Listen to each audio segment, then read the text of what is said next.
आज हम बायोगैस से संबंधित जो भी महत्वपूर्ण प्रश्न हैं उन सभी प्रश्नों का आज के इस वीडियो में अध्ययन करेंगे। तो सबसे पहले जानते हैं बायोगैस या जैव गैस किसे कहते हैं। देखिए, बायोगैस क्या है, वास्तव में एक गैसों का मिश्रण है जो ऑक्सीजन की अनुपस्थिति में उत्पन्न होती है। क्या होता है, बायोगैस एक गैसों का मिश्रण है जो ऑक्सीजन की अनुपस्थिति यानी कि इसमें ऑक्सीजन की उपस्थिति नहीं रहेगी उसके द्वारा उत्पन्न होती है। अच्छा, जो भी जैविक सामग्री है जैसे गोबर, सब्जी के अपशिष्ट आदि, इन सभी का विघटन होता है और विघटन के फलस्वरूप एक गैस उत्पन्न होती है जिसे ही हम बायोगैस या जैव गैस के नाम से जानते हैं। ठीक है, तो बायोगैस गैसों का एक तरह का मिश्रण है जो ऑक्सीजन की अनुपस्थिति में जैविक सामग्री जैसे गोबर, सब्जी के अपशिष्ट आदि के विघटन के फलस्वरूप उत्पन्न होती है। अब देखिए, ये जो बायोगैस है या जो जैव गैस है, इसको बनाने के लिए जो मुख्य पदार्थ है वह क्या है, गोबर है। सबसे मुख्य पदार्थ क्या रहेगा इसको बनाने के लिए, गोबर। इसलिए इसे गोबर गैस के नाम से भी जाना जाता है। अब देखिए, यहाँ जो आपकी गोबर गैस है यहाँ कुछ इस तरह की होती है। इसमें यहाँ पर ये मिश्रण टैंक होता है, यहाँ पर संपाचक टैंक है, ये गैस टैंक है और ये अंत में निर्गम टैंक है। तो जो गोबर गैस के जो मुख्य घटक है या मुख्य भाग है वहाँ चार है। कितने भाग है मुख्य? चार भाग है, मिश्रण टैंक, संपाचक टैंक, गैस टैंक और निर्गम टैंक। अब देखिए, ये जो मिश्रण टैंक है ये क्या है, इसमें गोबर एवं सब्जी के अपशिष्ट का जल के साथ एक गाढ़ा घोल तैयार किया जाता है।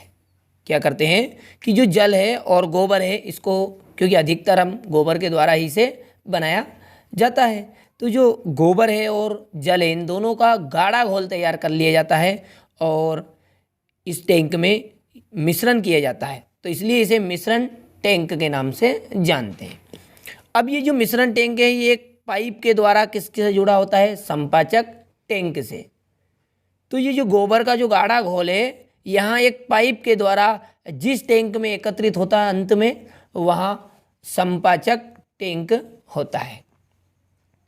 और यहाँ जो संपाचक टैंक है ये संपाचक टैंक क्या रहता है, जमीन के अंदर दबा हुआ रहता है, यानी कि इसमें ऑक्सीजन की उपस्थिति नहीं होती, जिसके परिणाम स्वरूप यहाँ गोबर का क्या होता है, विघटन हो जाता है और गोबर गैस बन जाती है। तो आप मिश्रण टैंक के बारे में किस तरह लिखेंगे कि ऐसा टैंक जिसमें जल एवं गोबर तथा सब्जी के अपशिष्ट पदार्थों का गाढ़ा घोल तैयार किया जाता है। जिस टैंक में जल एवं गोबर तथा सब्जी के अपशिष्ट पदार्थों का गाढ़ा घोल तैयार किया जाता है उस टैंक को हम मिश्रण टैंक कहते हैं। संपाचक टैंक, तो मिश्रण टैंक में तैयार किए गए गाढ़े घोल को एक पाइप के द्वारा जिस टैंक में भेजा जाता है उस टैंक को संपाचक टैंक कहते हैं। क्या होता है संपाचक टैंक, कि जो मिश्रण टैंक में जो भी तैयार घोल है उस घोल को एक पाइप के द्वारा जिस टैंक में एकत्रित कर लिया जाता है या पहुंचा दिया जाता है उस टैंक को हम संपाचक टैंक के नाम से जानते हैं। और यहाँ टैंक आपका जमीन के अंदर गड़ा हुआ रहता है, अर्थात दबा हुआ रहता है। इसमें ऑक्सीजन की अनुपस्थिति होती है जिसके परिणाम स्वरूप जो गोबर और सब्जी के अपशिष्ट हैं इनका विघटन हो जाता है और एक गैस बनती है जिसे हम गोबर गैस के नाम से जानते हैं। अब देखिए गैस टैंक, तो यहाँ जो संपाचक टैंक के ऊपर होता है, संपाचक टैंक के ऊपर जो टैंक होता है वहाँ गैस टैंक होता है, इसमें गैस एकत्रित की जाती है। ठीक है, और अंत में आपका निर्गम टैंक। निर्गम टैंक क्या होता है, देखिए संपाचक टैंक में गोबर से गोबर गैस बन गई, उसके बाद में यहाँ से जो बची हुई स्लैरी रहेगी, स्लैरी किसे कहते हैं, जो हमने गोबर का गाढ़ा घोल तैयार किया था वह गाढ़ा घोल ही क्या है, स्लैरी के नाम से जाना जाता है। तो ये जो बची हुई स्लैरी है जिस टैंक में एकत्रित होती है उसे हम निर्गम टैंक के नाम से जानते हैं। जैसा कि आप जानते हैं कि अंत में जो गोबर गैस से गैस बनने के बाद में जो खाद बनती है, यानी जो गोबर की खाद बनेगी, वहाँ किस में आएगी? निर्गम टैंक में। और इसके द्वारा निर्गम टैंक से ये फिर बाहर इस तरह हमारा जो हम घूड़ा बनाते हैं एकत्रित करने के लिए, उसमें एकत्रित हो जाती है। तो ये निर्गम टैंक था। तो इस तरह इसके 4 मुख्य भाग है गोबर गैस के। इसके अलावा इसमें एक टोटी भी लगी रहती है यहाँ पर, और एक गैस पाइप रहता है। इसमें आपका गैस यहाँ से वाल घुमा दिया जाता है जिससे आपके घर में गोबर गैस पहुँच जाती है। ठीक है, तो मुख्य रूप से इसके कितने भाग हैं? 4 भाग हैं। मिश्रण टैंक, इसमें गोबर एवं सब्जी के अपशिष्ट पदार्थों का जल के साथ एक गाढ़ा घोल तैयार किया जाता है, यानी मिश्रण किया जाता है। और संपाचक टैंक में, इस टैंक में मिश्रण टैंक में बनाए गए घोल को एक पाइप के द्वारा एकत्रित कर लिया जाता है या भेज दिया जाता है। और यहाँ एक ज़मीन के अंदर दबा हुआ रहता है, ऑक्सीजन की अनुपस्थिति होती है जिसके कारण एक गैसों का गोबर और सब्जी के अपशिष्ट पदार्थों का विघटन हो जाता है और गैस बन जाती है। अब देखिए गैस टैंक क्या था कि यहाँ संपाचक टैंक के ऊपर होता है, इसमें गैस एकत्रित की जाती है। और निर्गम टैंक में जो संपाचक टैंक में गैस बनने के बाद बची हुई स्लैरी यानी गोबर का जो गाढ़ा घोल है, वहाँ एक पाइप के द्वारा जिस टैंक में भेज दिया जाता है उसे निर्गम टैंक कहते हैं। फिर अंत में हम इस निर्गम टैंक का खाद के रूप में प्रयोग करते हैं। अब देखिए बायोगैस संयंत्र में बनने वाली गैसों के नाम, यानी कि गोबर गैस में कौन कौन सी गैसें बनती है। तो मीथेन, कार्बन डाइऑक्साइड, हाइड्रोजन और हाइड्रोजन सल्फाइड, 4 गैसें बनती है। मीथेन और अन्य गैसें भी बनती हैं, उनका अनुपात बहुत कम होता है, 4 मुख्य रहती है। इनमें से भी सबसे ज़्यादा मीथेन रहती है। तो मीथेन, कार्बन डाइऑक्साइड, हाइड्रोजन और हाइड्रोजन के सल्फाइड यानी कि हाइड्रोजन सल्फाइड, ये 4 गैसें मुख्य बायोगैस में बनती है। अब देखिए बायोगैस से संबंधित महत्वपूर्ण प्रश्न है आपका कि बायोगैस की विशेषताएं। यहाँ प्रश्न आपसे इस तरह से भी परीक्षा में पूछा जा सकता है कि बायोगैस एक उपयुक्त ईंधन क्यों माना जाता है। बायोगैस एक उपयुक्त ईंधन क्यों माना जाता है? तो देखिए बायोगैस को उपयुक्त ईंधन माना जाता है क्योंकि जो बायोगैस है यहाँ धुआं उत्पन्न नहीं करता, ठीक है, और यहाँ बर्तनों को काला भी नहीं करता। जब इससे हम खाना बनाएंगे तो ये बर्तनों को काला भी नहीं करता, ठीक है। तो एक तो धुआं उत्पन्न नहीं करेगा, बर्तनों को काला भी नहीं करेगा, और साथ में आपने देखा होगा कि इसको जलाने के बाद में कोई अवशेष यानी कि राख, जिस तरह हम चूल्हा जलाते हैं उसमें राख लकड़ी के द्वारा बनती है पर लेकिन बायोगैस में नहीं बनती है। तो यहाँ जलने के बाद में कोई अवशेष इसमें शेष भी नहीं बचता है, जैसे राख। तो 3 पॉइंट हो गए आपके कि देखिए धुआं उत्पन्न नहीं करेगा, बर्तनों को काला नहीं करेगा, जलने के बाद में कोई अवशेष शेष नहीं बचाता है जैसे राख, और ये नीली लो के साथ जलता है। मतलब ये दिखने में कैसी रहेगा, यह गैस नीली लो के साथ जलती है। इसकी तापन क्षमता भी कैसी होती है? अधिक होती है, यानी कि इसको जलने की जो क्षमता रहेगी यानी कि थोड़ी गैस में ज़्यादा काम हो जाएगा, उसे कहेंगे तापन क्षमता, ठीक है। यानी कि बहुत थोड़ी सी गैस में भोजन खाना बन जाएगा, तो इसकी तापन क्षमता भी कैसी रहेगी? अधिक होती है। साथ में इसका उपयोग प्रकाश स्रोत के रूप में भी किया जाता है। प्रकाश स्रोत यानी कि बायोगैस से बल्ब भी जलाए जाते हैं। तो बायोगैस धुआं उत्पन्न नहीं करता है, बर्तनों को काला भी नहीं करता है, जलने के बाद में कोई अवशेष शेष नहीं बचता है, नीली लो के साथ जलती है, तापन क्षमता भी इसकी अधिक होती है, और साथ ही साथ इसका उपयोग किस में करते हैं? प्रकाश स्रोत के रूप में भी किया जाता है। और एक महत्वपूर्ण लक्षण या इसका गुण बता दीजिए, या उपयोग कह सकते हैं आप इसे, कि जो गोबर गैस है उसको बनाने के बाद में जो बची हुई स्लेरी किसे कहेंगे, जो गोबर और जल का जो गाढ़ा घोल हमने तैयार किया था मिश्रण टैंक में, वहाँ स्लेरी कहलाएगा। अब वो संपाचक टैंक में उसका विघटन हो गया, गैस बन गई और निर्गम टैंक में खाद का रूप में आ गया।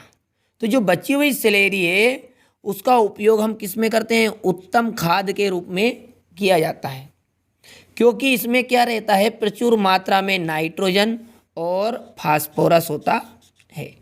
तो यहाँ आपसे पूछा जा सकता है कि जो गोबर गैस के बनने के बाद बची हुई स्लेरी है उसका उपयोग उत्तम खाद के रूप में क्यों किया जाता है, क्योंकि उसमें प्रचुर मात्रा में नाइट्रोजन और फास्फोरस होता है जो हमारे फसलों के लिए बहुत ही महत्वपूर्ण है, पैदावार उससे अधिक होती है नाइट्रोजन और फास्फोरस के कारण।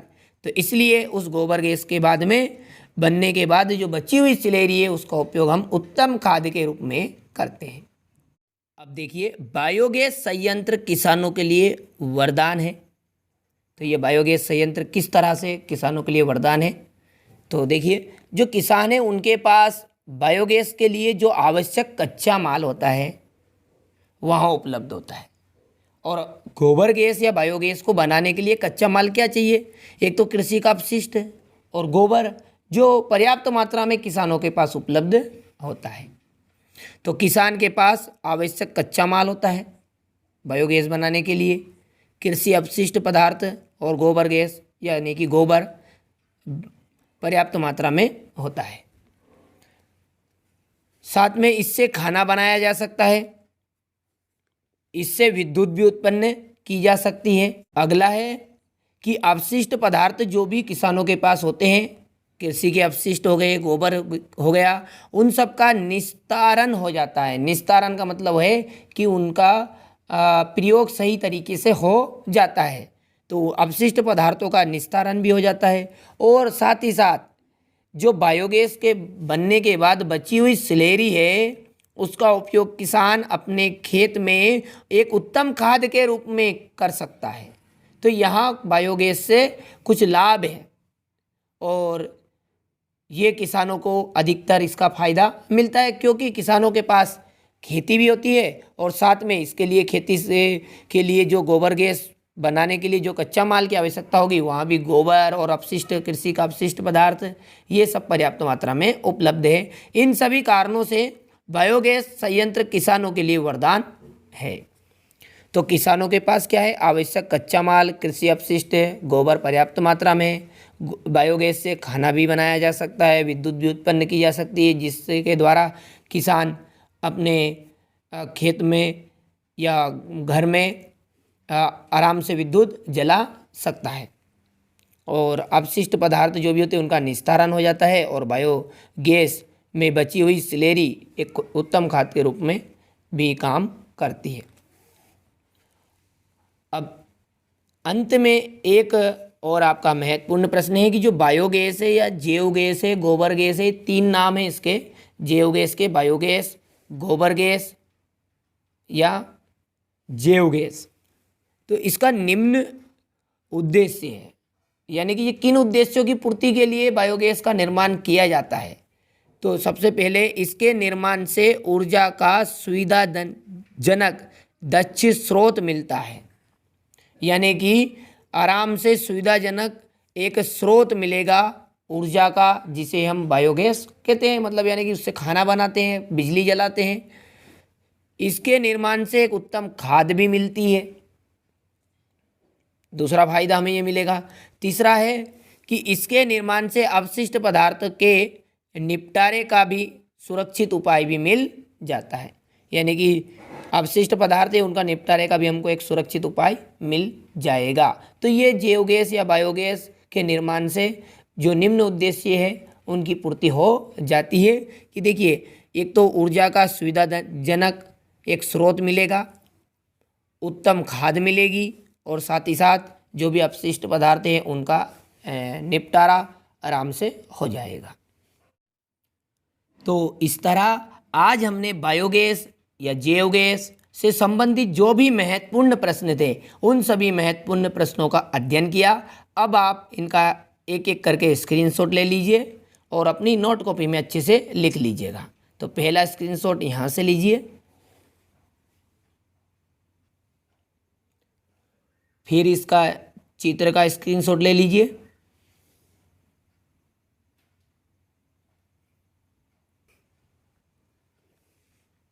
अब गोबर गैस के जो मुख्य भाग है वहाँ आप यहाँ से इस तरह लिख लीजिएगा।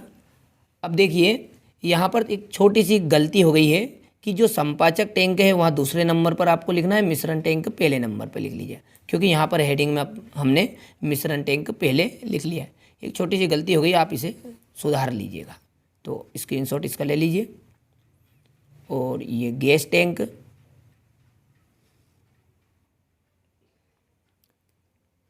अब ये निर्गम टैंक यहाँ से स्क्रीनशॉट ले लीजिए इसका। और इसके बाद में हमने पढ़ा था बायोगैस से संयंत्र से बनने वाली गैसों के नाम। अब ये बायोगैस से संबंधित महत्वपूर्ण प्रश्न आपका, एक उपयुक्त ईंधन क्यों माना जाता है?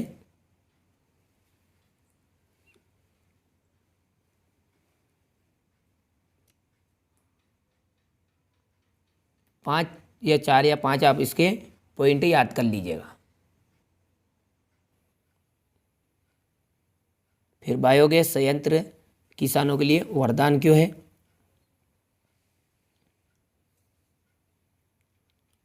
और ये अंत में आपका कि जैव गैस निर्माण से कौन कौन से उद्देश्य की पूर्ति होती है। यदि आपने पिछले वीडियो अभी तक नहीं देखे हैं तो आप प्ले लिस्ट में जाकर उन पिछले वीडियो को ज़रूर देखिएगा, क्योंकि इस पार्ट से रिलेटिव जो भी महत्वपूर्ण टॉपिक है उन सभी टॉपिकों का मैंने पिछले वीडियो में अध्ययन करवा चुका हूं। तो आप प्ले लिस्ट में जाकर उन्हें ज़रूर देख लीजिएगा।